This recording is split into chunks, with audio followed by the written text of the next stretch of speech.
Olá, irmão e irmã, graça e paz da parte de Jesus, o nosso Senhor. Seja bem-vindo a mais um episódio do Conheça Sua Bíblia. Espero que você esteja bem, que a sua família, a sua casa estejam em paz.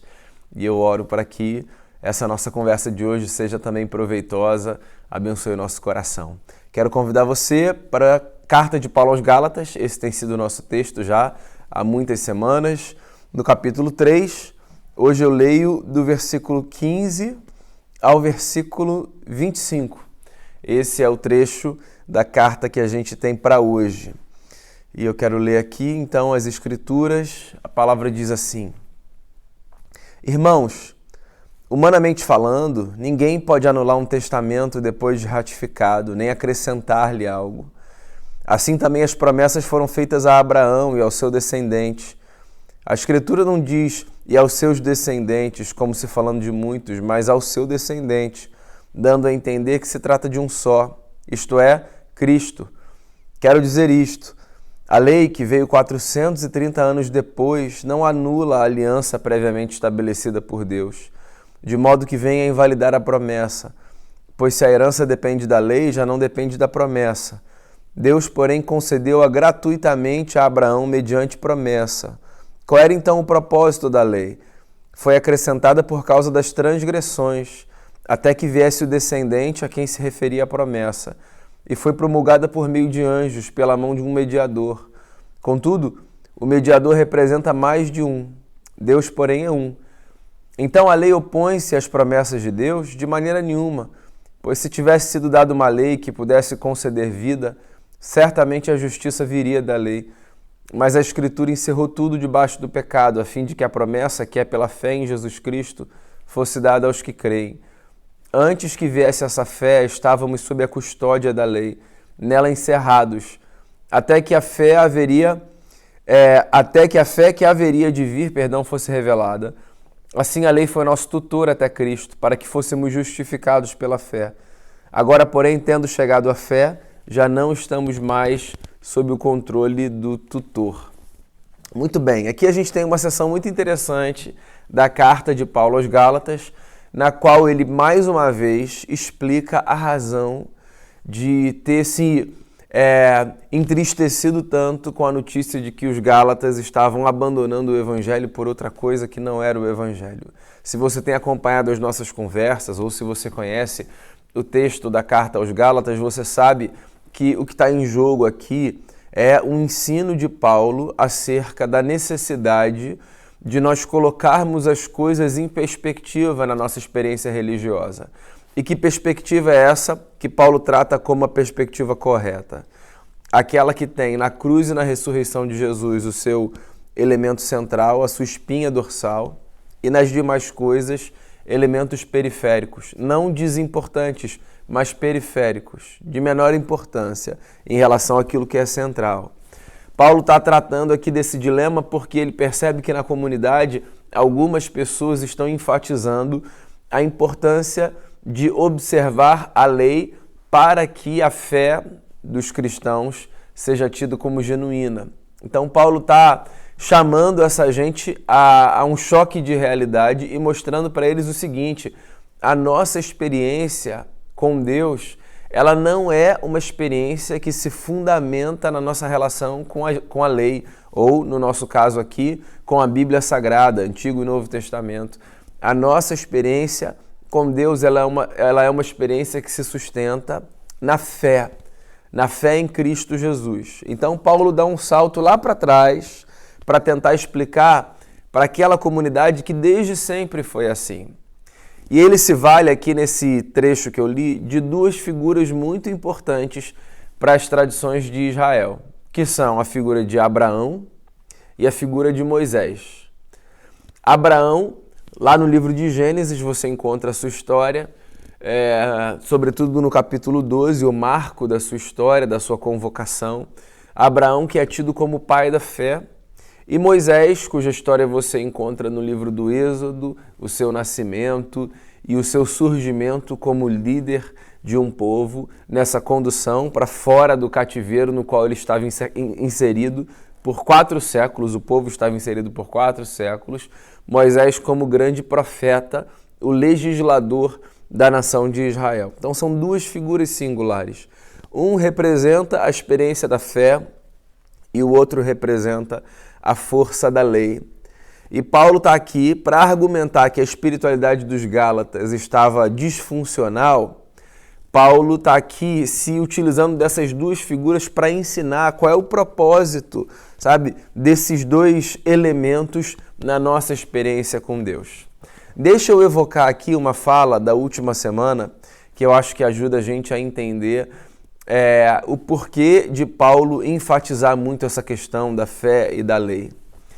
Paulo, pouco antes, aqui no capítulo 3, já pouco antes desse trecho que eu li hoje, certa feita pergunta o seguinte para os Gálatas: será que vocês, tendo começado no Espírito, agora vão continuar a se aperfeiçoar pelo esforço próprio de vocês? Olha só que coisa interessante. Paulo está chamando aquela gente para perceber que a vida com Deus ela não começa de outro lugar que não seja dessa experiência de fé que nós desfrutamos quando o Espírito Santo de Deus, que nos foi graciosamente concedido pelo Cristo, que nos possibilita chamar o seu Pai de nosso Pai, o Espírito Santo de Deus faz com que haja fé no nosso coração e a nossa, então, experiência com Deus, ela começa a partir desse gesto gracioso de Deus, através do seu Espírito, nos conceder vida. A nossa experiência com Deus, ela não começa numa experiência de observância da lei, do cumprimento de preceitos, da guarda de ritos. A nossa experiência com Deus, ela começa num mergulho de fé, numa descoberta de fé, numa espécie de epifania, sabe? Certa ocasião, escamas caem dos nossos olhos e nós passamos a ver as coisas de uma outra maneira. É uma experiência muito difícil de ser descrita dentro de uma categoria racional. Foi assim, foi assado. A experiência da fé é uma experiência muito visceral, muito profunda, que emerge das entranhas do nosso ser e que começa a aparecer. Então, ela nasce, a nossa experiência com Deus, nesse lugar, nessa semente da fé. E sempre foi assim, é isso que Paulo está dizendo.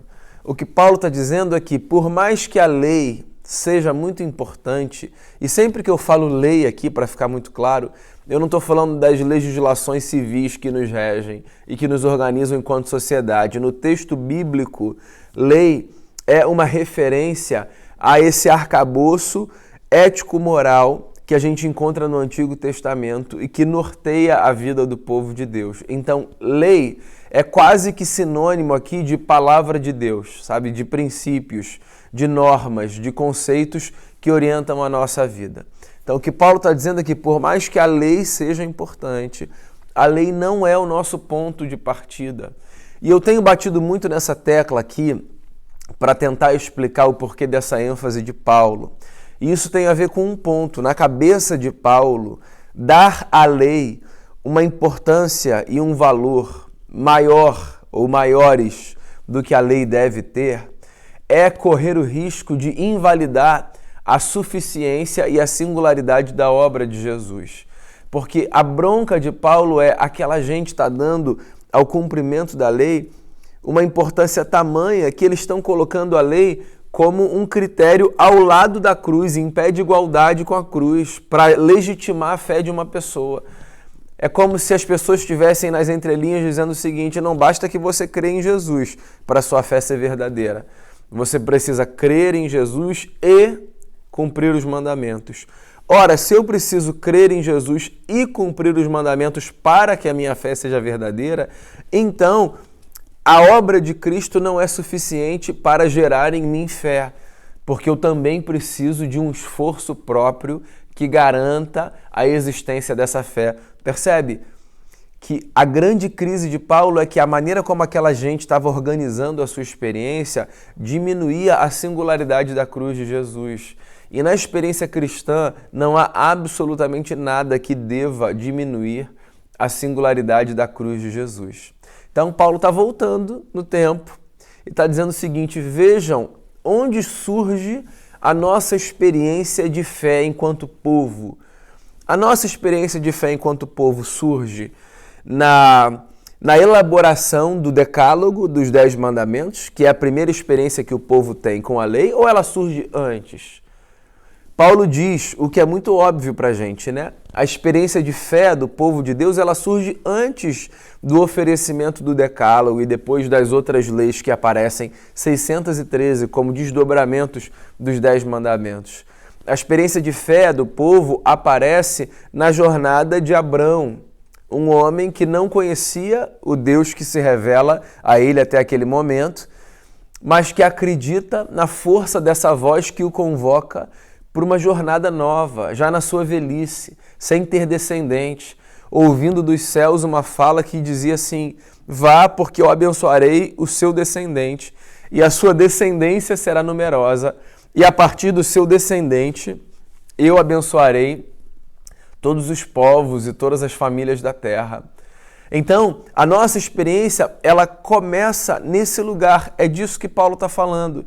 Irmãos, humanamente falando, ninguém pode anular um testamento depois de ratificado, nem acrescentar-lhe algo. Assim também, vejam, as promessas foram feitas a Abraão e ao seu descendente. A Escritura não diz aos seus descendentes, como se falando de muitos, mas ao seu descendente, dando a entender que se trata de um só, Cristo. Quero dizer isso.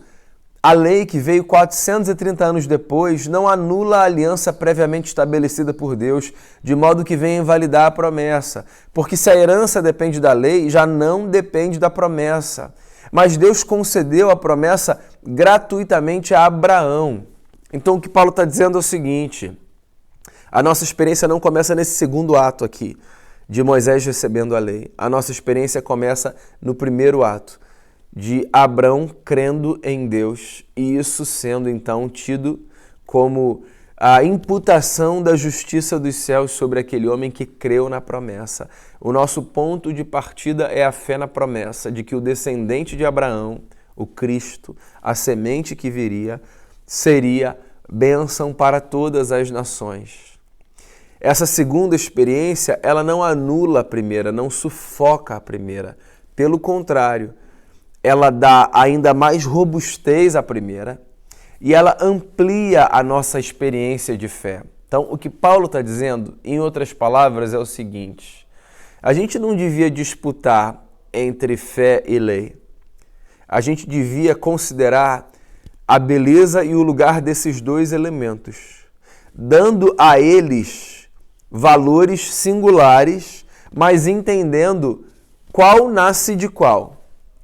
O que Paulo está dizendo não é a fé que nasce da lei, é a lei que decorre da fé. Porque esse povo de fé, na sua caminhada com Deus, na necessidade de reorganizar a sua vida e de reaprender a viver, esse povo de fé recebe, então, leis da parte de Deus para nortearem a sua caminhada. É disso que Paulo está falando. Não é que a lei é despropositada, mas ela cumpre uma função específica, que é dar ao povo da fé maturidade para que o povo da fé aprenda a viver a sua jornada de fé com mais consistência, com mais substância, com mais força, com mais maturidade. É só isso que Paulo está fazendo. Ele não está dizendo assim, ignorem isso daqui, a gente que é de fé não precisa do texto. A gente não precisa das normas, a gente não precisa das orientações. Ele não está fazendo isso. O que ele está fazendo é ajudando a gente a colocar cada coisa no seu devido lugar. Lembrando a mim e a você que a nossa vida com Deus, ela começa numa experiência mística e inexplicável, de uma visitação do Espírito no nosso coração, que nos faz renascer.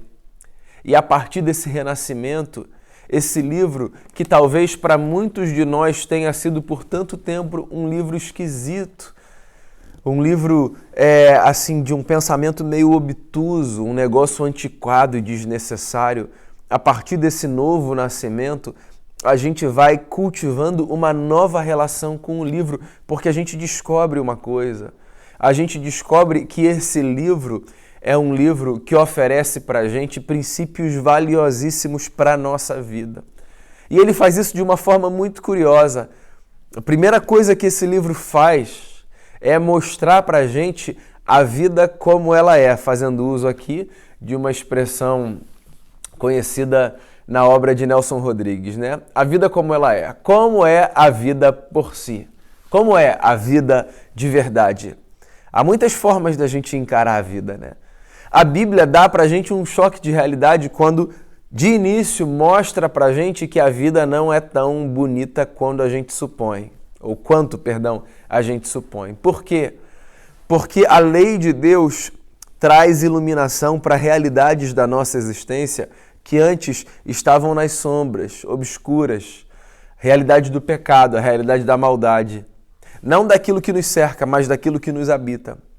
Paulo fala disso aqui. Ele diz assim, ora, a lei é importantíssima, porque foi por causa da lei que eu descobri o que é uma transgressão. Foi a lei de Deus que me mostra que há coisas que eu faço que são contra Deus e contra o meu próximo. É a lei que me dá a noção de que pecado é uma realidade humana. O pecado enquanto transgressão, enquanto falta, enquanto erro, enquanto despropósito. Se não houvesse a lei, eu não teria essa consciência. Se não houvesse a lei, possivelmente eu viveria enganado, engodado, iludido, pensando haver em mim, possivelmente, muito mais virtude do que eu imagino, achando que eu só carregasse coisas boas, louváveis. Mas a lei me deu um choque de realidade. A lei que me foi dada por um mediador, Moisés, ela me fez perceber a necessidade que eu tinha de mergulhar de maneira cada vez mais profunda naquela experiência de fé. Porque se agora eu descobri que eu renasci e os meus olhos foram abertos para que eu percebesse a beleza da lei, a lei está me ajudando a perceber parte da feiura que eu nem sabia que havia em mim. E agora então, tendo esse choque de realidade e percebendo as coisas como elas são, eu estou sendo conduzido pela lei como uma criança é conduzida por um tutor. Essa é a analogia que Paulo faz. A lei é como um tutor que nos conduz. Nos conduz para onde? Nos conduz para Cristo. Nesse sentido, a experiência de fé, ela é uma experiência cíclica. Ela é feita de muitos ciclos, porque olha só, o Evangelho de Jesus me faz renascer, gerando em mim fé.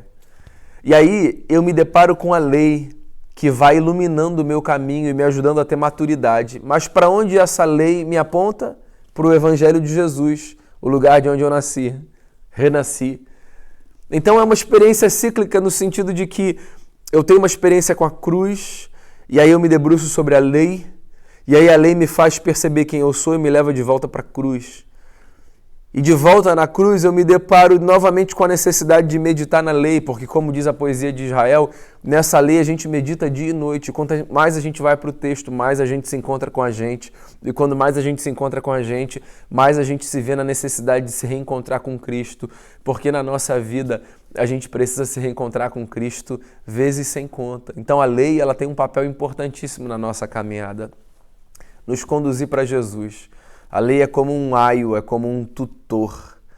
Agora a gente não está mais debaixo do peso dela, da condenação, porque Cristo nos libertou do peso da lei, cumprindo Ele a lei por cada um de nós. Agora o que a gente tem é a possibilidade de viver numa relação, como a gente tem falado aqui, semana após semana, nos encontros presenciais e aqui também nos vídeos. Agora a gente tem a possibilidade de viver não mais sob o peso condenatório da lei, porque é o que Paulo diz em outra das suas cartas, será que há condenação para aqueles que Cristo absolveu? Quem condenará aqueles que Cristo justifica? Então a lei não tem mais sobre a gente um peso de morte, sabe? Ela não esmaga, porque Cristo tirou a gente desse peso da lei. A lei agora só conduz a gente para os braços de Jesus. Então eu volto ao texto. Eu pratico os ritos, eu guardo os mandamentos, mas nada disso para que haja fé, porque lembra, a fé, ela antecede a lei.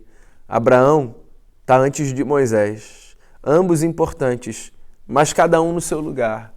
Então, amigo e amiga, a minha fala a você, nesse tempo, seja ele qual for que você acessa esse conteúdo, é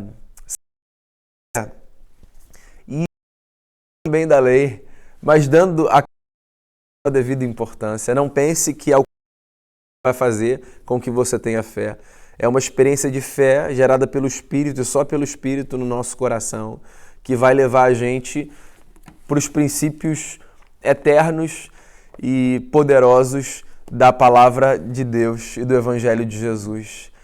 E o que a palavra de Deus e o Evangelho de Jesus farão sempre na nossa vida será a mesma coisa, nos conduzir novamente aos braços do Cristo, para quem nós voltamos vezes sem conta, sabendo que nele nós temos a redenção dos nossos pecados. Eu espero que esse trecho tenha abençoado a sua vida e eu espero que ele ajude você a repensar, sabe, a sua fé. E eu espero que cada leitura nessa carta aos Gálatas e em cada encontro nosso aqui no Conheça a Sua Bíblia contribua para que você se aproxime mais de Jesus, sirva mais as pessoas e cultive de forma cada vez mais intensa no seu coração essa fé que só o Cristo é capaz de nos dar. Deus abençoe profundamente a sua vida e até o nosso próximo encontro aqui no Conheça a Sua Bíblia.